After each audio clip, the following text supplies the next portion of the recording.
Hey Psychonauts, welcome to my channel where I talk about drugs and my experience with them in the past.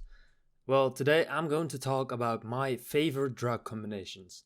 So, I'm going to do this little disclaimer at the beginning of every video, warning you guys to be careful when taking drugs, test your drugs, research all your different combinations, and never take something you haven't researched.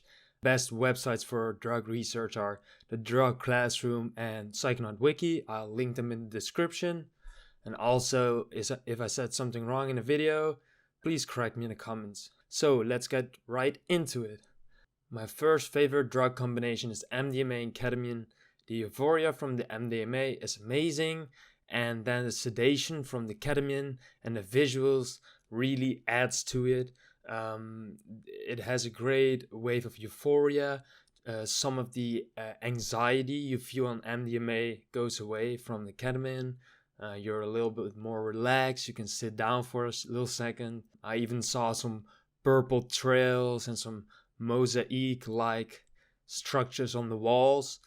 So it has relatively nice visuals. And it's also a relatively safe combination. It's a very common combination. A lot of people use this.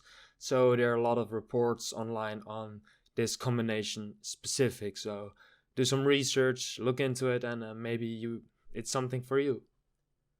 So my next combination that I really like personally is weed and benzodiazepines. Weed in general is a great combination for me, at least for a lot of drugs. But weed and benzos is super chill.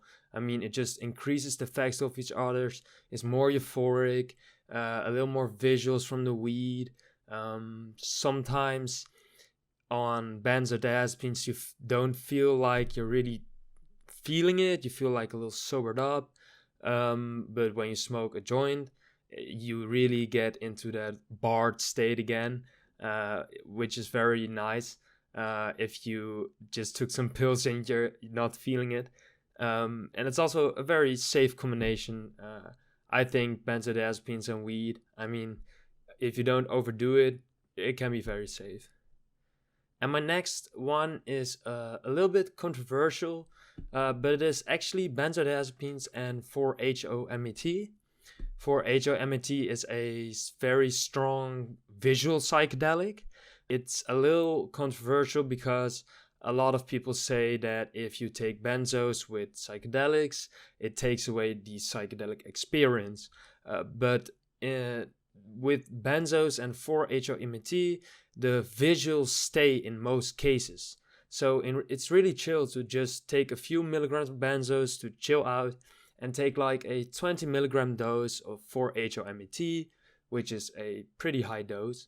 But the visuals are amazing, and you're low-key chilling. It's more like a fun experience than really a psychedelic experience. It's more like being barred out and having the great visuals of the 4-HOMET. And if you don't know what 4-HOMET is, I have a video on 4-HOMET.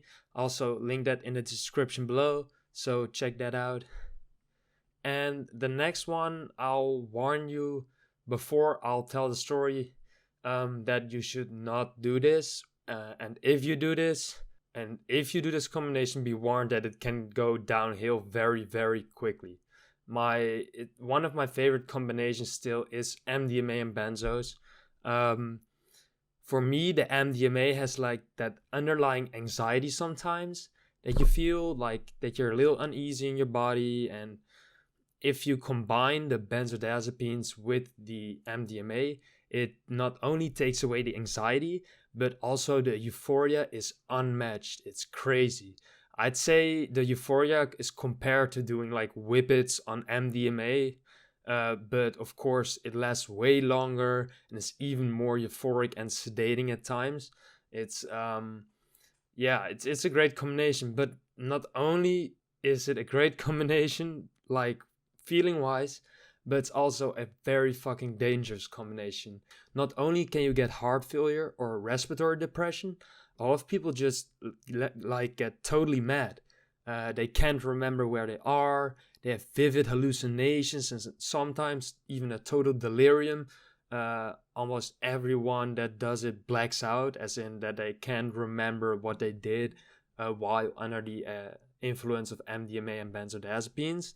I have done some benzodiazepines and MDMA where I did remember everything and it didn't go bad, but I think it's because I had some really good ecstasy pills back then.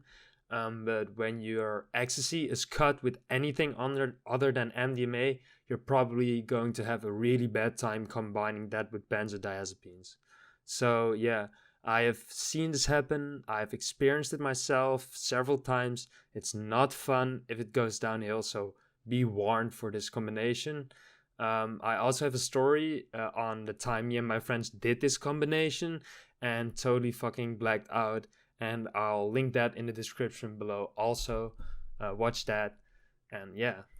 So, what did we learn today? Some drug combinations can be great if done right and safe, but always research any combinations. Go subscribe to my channel if you like the content. And well, I hope you enjoyed this video. See you next time.